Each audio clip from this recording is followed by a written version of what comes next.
Pemirsa, satu keluarga di Kampung Ciwaru, Kabupaten Bandung diusir warga karena KDRT yang sering dilakukan kepala keluarganya.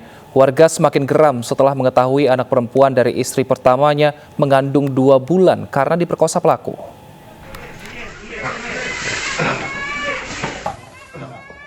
Ratusan warga didampingi personil TNI Polri mendatangi rumah pria berinisial S di Kampung Ciwaru, Kabupaten Bandung. Dengan membawa poster dan tulisan, warga mengusir S beserta istri dan anaknya dari kampung mereka. S alias Ato seringkali melakukan KDRT terhadap istri dan anaknya. Amarah warga semakin memuncak ketika mengetahui S memperkosa anak dari istri pertamanya hingga hamil. Mungkin warga itu belum pernah ada kejadian seperti ini, Pak. Apalagi sebagai misalnya ada tidak lazim lah di lingkungan kita terjadi seperti ini, belum pernah, Pak. Ya gitu aja, tidak suka lingkungan kampungnya tidak nyaman. Mungkin itu melampiaskan kekesalan itu warga menyampaikan. Itu mengandung katanya 2 bulan aja. Udah 2 bulan ya, kandungannya. Iya. Setelah diusir warga, S beserta keluarga tinggal di rumah kerabat di kawasan Sukabumi.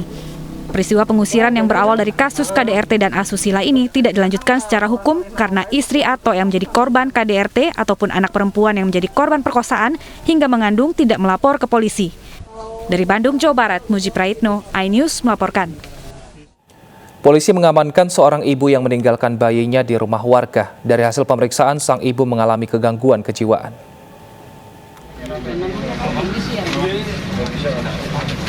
Seorang ibu meninggalkan bayinya yang baru 2 pekan lalu dilahirkan di salah satu rumah warga desa Jabaran Balong Bendo, Sidoarjo, Jawa Timur. Aksi ini sempat menggegerkan warga setelah suami pelaku mengetahui ada temuan bayi wanita melalui media sosial. Suami pelaku yang mengetahui hal tersebut lekas menyambangi Polsek Balong Bendo dan selanjutnya polisi melakukan penangkapan. Namun melihat gelagat aneh dari pelaku, pihak kepolisian memanggil psikiater untuk memeriksa kejiwaan pelaku. Karena ibunya ada gangguan jiwa, jadi sering berhalusinasi, sehingga meletakkan bayinya di tempat-tempat tertentu yang dia sendiri tidak mengetahui, dia tidak hafal di mana meletakkannya. Karena hasil pemeriksaan kejiwaan juga yang bersangkutan memang memiliki kelainan, ya untuk perkara ini tentu tidak bisa kita lanjutkan. Sementara ini, kondisi sang bayi dirawat di Puskesmas Balong Bendo, Sidoarjo dengan kondisi sehat. Selanjutnya, sang bayi akan diserahkan ke suami pelaku untuk dirawat lebih lanjut. Dari Sidoarjo, Jawa Timur, Pramono Putra, iNews melaporkan. Pemirsa, aksi tak terpuji dilakukan seorang guru ngaji di Padang, Sumatera Barat. Saat mengajar ngaji secara private, pelaku justru mencabuli korban yang baru usia 8 tahun. Pelaku bahkan akui ia telah melakukan aksinya pada 3 anak di lokasi berbeda.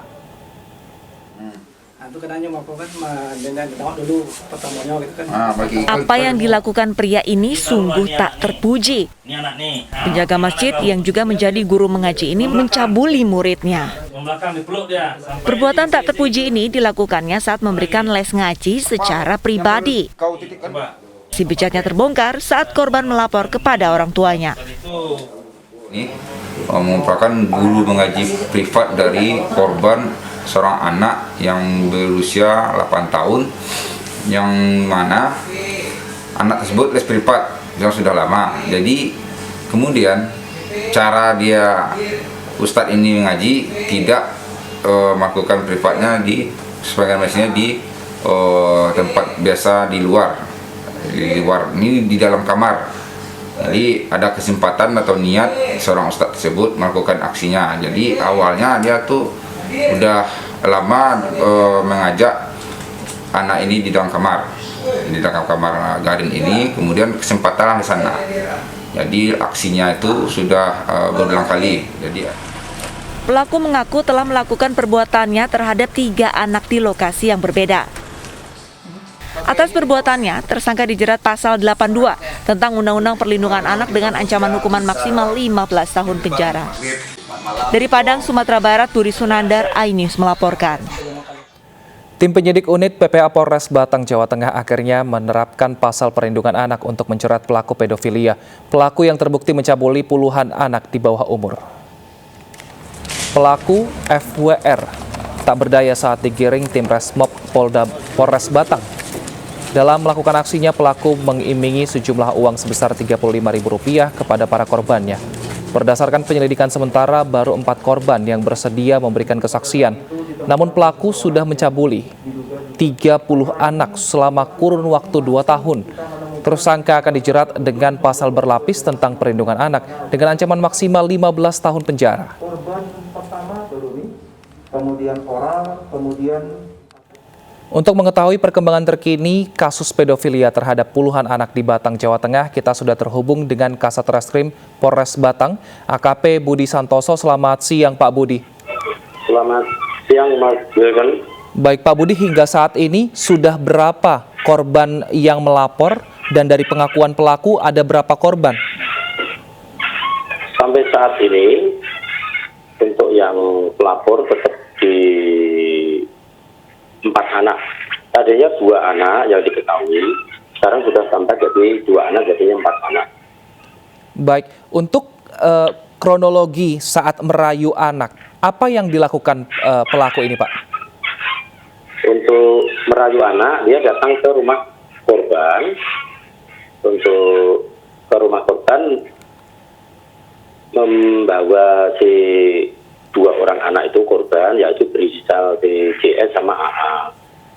Kemudian biasa dirayu, diberi uang, diajak ke gubuk pinggir sungai. Itu disitulah dia melakukan aksinya. Jadi berulang kali dia melakukan aksinya di gubuk di pinggir sungai tersebut. Dengan diiming-imingi 10.000, 20.000, kadang 5.000 gitu. Berarti ini pelaku kenal dengan semua korbannya ya, Pak ya? Kenal, Pak. Jadi sudah sering kali melakukan. Setiap melakukan dia mendatangi di rumah korban. Mendatangi, diajak jalan, main-main, kasih uang, baru melakukan di gubuk tersebut. Nah, pekerjaan pelaku sendiri apa ini, Pak? Sehingga bisa datang ke rumah-rumah korban lalu mengajak anak dari para korban ini untuk mengikuti sang pelaku. Pekerjaannya serabutan, ya. Serabutan, ada tenaga di sana butuh, dia bisa bekerja, tidak ada yang membutuhkan, tidak ada kerjaan, ya dia nganggur. Gitu. Baik, saat ini kalau keadaan korban seperti apa, Pak? Dan apakah korban yang belum melapor ini akan juga mendapat pendampingan dari PPA? Iya, Mas.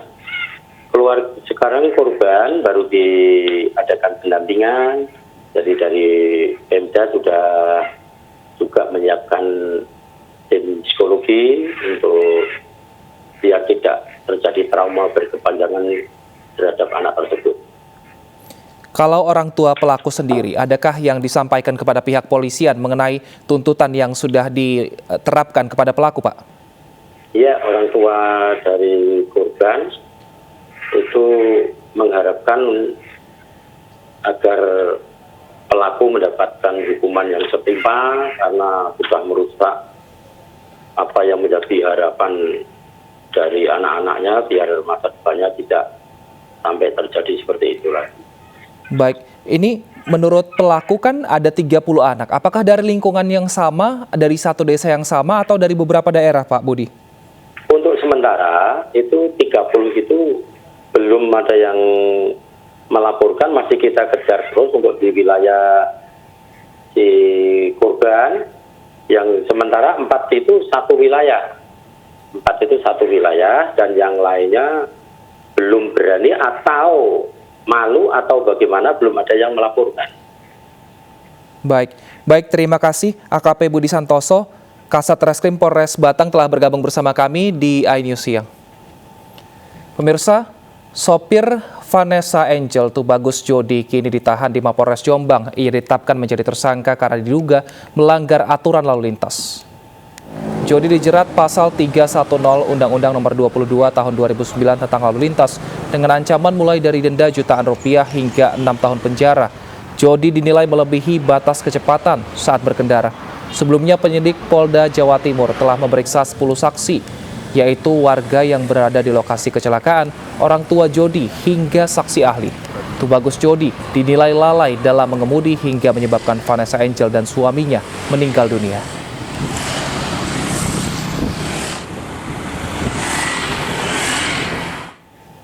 Resmi menjadi tersangka, Tubagus Jody, supir Vanessa Angel, ditahan di Polres Jombang, Jawa Timur.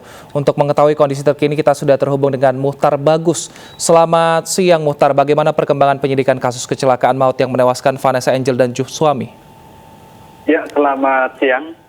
Beberapa saat lalu kami sudah berhasil mewawancarai Kapolres Jombang, dan Kapolres Jombang AKBP Agung Setio Nugroho telah memastikan bahwa Tubagus Jody, sopir artis Vanessa Angel, yang mengalami kecelakaan di ruas jalan tol Jombang KM 672 telah resmi ditahan di Mapolres Jombang. Dan sampai saat ini Jody posisinya juga sudah berada di tahti atau tahanan di Mapolres Jombang. Demikian, Mas. Baik, Muhtar, saat ini apa langkah lanjutan yang akan dilakukan oleh polisi? Apakah masih akan menyelidiki atau memanggil saksi-saksi kembali atau apa? Ya, sejak awal polisi telah melakukan pemeriksaan terhadap banyak saksi. Jumlahnya menurut Kapolres itu ada 8 saksi yang sudah diperiksa. Di antaranya adalah pembantu Vanessa, dan berikutnya lagi adalah Tubagus sendiri yang mengemudikan mobil tersebut. Dari hasil pemeriksaan yang sudah dilakukan, menurut keterangan Kapolres Jombang, Tubagus mengaku kelelahan saat mengemudi hingga menyebabkan terjadinya kecelakaan. Demikian, Bapak. Apa saja poin-poin yang ditetapkan kepolisian sehingga membuat Muhtar Bagus menjadi tersangka dan kini ditahan di Polres Jombang? Ya, saya ulang, yang menjadi tersangka adalah Tubagus Jody. Ditetapkan sebagai tersangka karena berdasarkan hasil penyelidikan, Tubagus Jody dinyatakan lalai dan beliau juga mengakui. Selain mengalami kelelahan, Tubagus Jody juga mengakui sempat bermain handphone saat mengemudikan mobil yang ditumpangi oleh Vanessa Angel dari Jakarta menuju Surabaya. Namun pada saat kecelakaan itu terjadi, posisi Jody itu tidak lagi sedang bermain handphone, namun kondisinya murni kelelahan. Demikian yang dijelaskan oleh Kapolres Jombang.